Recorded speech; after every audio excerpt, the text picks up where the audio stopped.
Pemerintah Kabupaten Nganjuk akhirnya berhasil menandatangani peraturan daerah tentang perubahan APBD tahun 2020. Ini setelah melalui tahapan pembahasan panjang dari Badan Anggaran DPRD Kabupaten Nganjuk. Menurut keterangan Ketua DPRD Nganjuk, Tatit Heru Cahyono, Bupati Nganjuk telah menekankan kepada seluruh OPD untuk bisa melaksanakan apa yang menjadi kemauan Bupati terkait penggunaan anggaran pembangunan di Kabupaten Nganjuk. Ini dilakukan setelah pihak DPRD Kabupaten Nganjuk bersama eksekutif berhasil menandatangani peraturan daerah tentang perubahan APBD tahun 2020 dalam rapat paripurna.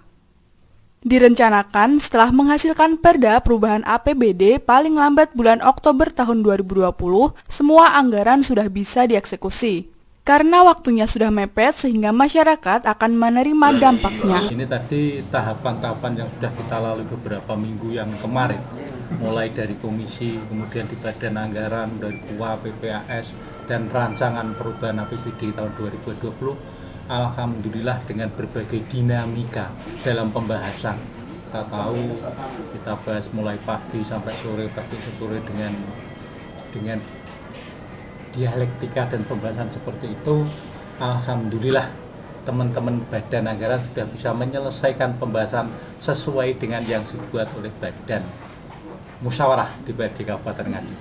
Artinya tepat waktu pada hari ini kita penandatanganan bersama Perda APBD perubahan tahun 2020. Kalau kita terkait dengan itu, kemarin kan kita mengembalikan dana-dana refocusing, terus ada dana silpa. Tadi kan juga ada satu catatan yang harus dilakukan, bahwa komitmen dari pihak eksekutif untuk melakukan eksekusi sesuai dengan yang sudah kita sepakati. Contoh kemarin itu di APBD Induk, waktu kita sahkan di Desember 2019, tapi pelaksanaan juga molor. Untuk itu APBD perubahan ini karena waktu juga mepet, jangan sampai komitmen itu diingkari dengan berbagai alasan. Tadi Pak Bupati juga sudah menyampaikan, menekankan kepada OPD-OPD supaya bisa menerjemahkan kemauan beliau. Hari ini sudah kita tanda tangani, bulan depan harus sudah bisa dieksekusi karena waktunya mepet, sehingga masyarakat nanti juga akan menerima dampak. Melihat sisa waktu yang ada ini, kira-kira eksekutif bisa enggak? Harus bisa sesuai dengan apa yang disampaikan Mas Bupati tadi, bahwa yang disampaikan tadi sudah diperjelas oleh teman-teman yang doa, bahwa ini jangan hanya sekedar retorika, tapi benar-benar supaya dilaksanakan sesuai dengan komitmen bersama. Jadi tidak ada alasan tidak bisa melaksanakan, alasan waktu. Tentunya ini sudah dipersiapkan sedemikian rupa. Terkait dengan yang lain-lain secara teknis itu kan dinas-dinas terkait sudah bisa melakukannya. Total anggaran ada berapa? Total anggaran refocusing silpa sekitar 200 berapa itu, sekitar hampir 300-an itu. Silpanya sendiri. Terus ada tambahan lagi di waktu kita membahas itu ada dana insentif daerah dari pusat, karena tidak semua daerah dapat, kita dapat 15 miliar. Ini ada tambahan kemarin sebelum waktu kita membahas rancangan. Jadi setelah bahas KUA dan PPAS, setelah itu kan rancangan itu ada tambahan dari Kemenkeu di dana investasi daerah. Ketua, kalau melihat hasil perubahannya tadi, COVID yang sudah berlangsung itu untuk Kabupaten Nganjuk berarti menghabiskan dana berapa miliar? Dana COVID kemarin hampir sekitar 90-an. 90 miliar kembali 300 ya tadi? Yang teranggarkan 300 sekian itu, yang terpakai hanya 300, lainnya akan kembali lagi untuk kegiatan di PAK. Yang terpakai hanya sekitar 90 miliar, kurang lebih sekitar itu loh tadi. Terus nanti yang bansos sempat macet ini gimana ya? Masih dialokasikan atau gimana? Sesuai dengan komitmen kemarin kan sampai bulan Desember. Itu otomatis sudah teralokasikan. Cuma pelaksanaannya macet itu kan ya di OPD, di sosial, dinas sosial terkait. Macetnya karena apa? Itu tetap teranggarkan sesuai dengan yang sudah kita sepakati 19 sampai bulan Desember. Usai menandatangani Perda Perubahan APBD tahun 2020, Bupati Nganjuk, Novi Rahman Hidayat menyampaikan eksekutif bersama stakeholdernya berkomitmen serius dalam pembangunan di Kabupaten Nganjuk.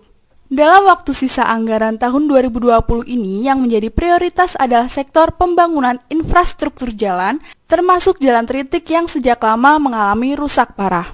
Bupati Novi mengklaim sedikitnya 70% dari total anggaran dialokasikan untuk pembangunan infrastruktur, sehingga akan mempercepat pemulihan ekonomi.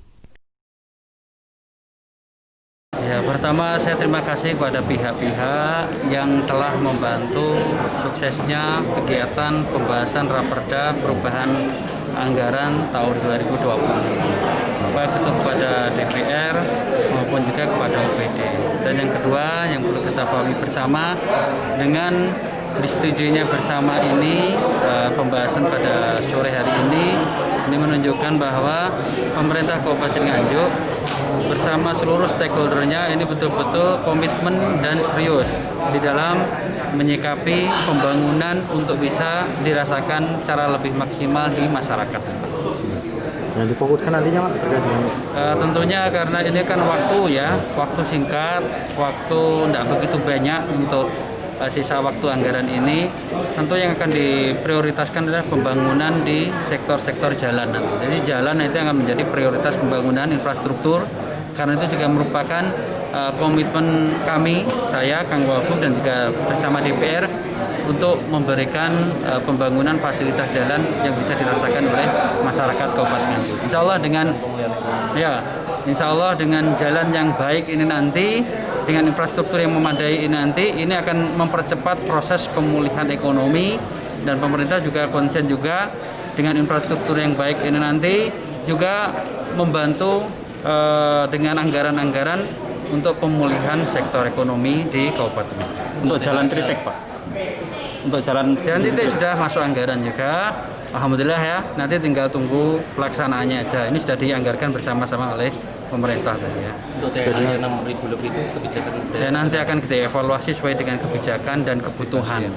Mana yang dibutuhkan, mana yang profesional dan produktif itu yang kita pertahankan. Yang tidak produktif ya nanti akan kita evaluasi kembali, mau kita kemanakan mereka nanti. Ya. Total anggaran infrastruktur dari semua ada berapa persen untuk dialihkan ke? Jadi untuk total infrastruktur ini menjadi porsi yang terbesar ya, kurang lebih 70% porsi ini diarahkan ke pembangunan infrastruktur. Karena berdasarkan evaluasi bersama, dengan infrastruktur yang semakin baik, ini juga akan membantu percepatan investasi dan proses pemulihan ekonomi di Kabupaten Nganjuk. Sehingga ini konsen kami membangun infrastruktur untuk percepatan pembangunan Kabupaten Nganjuk.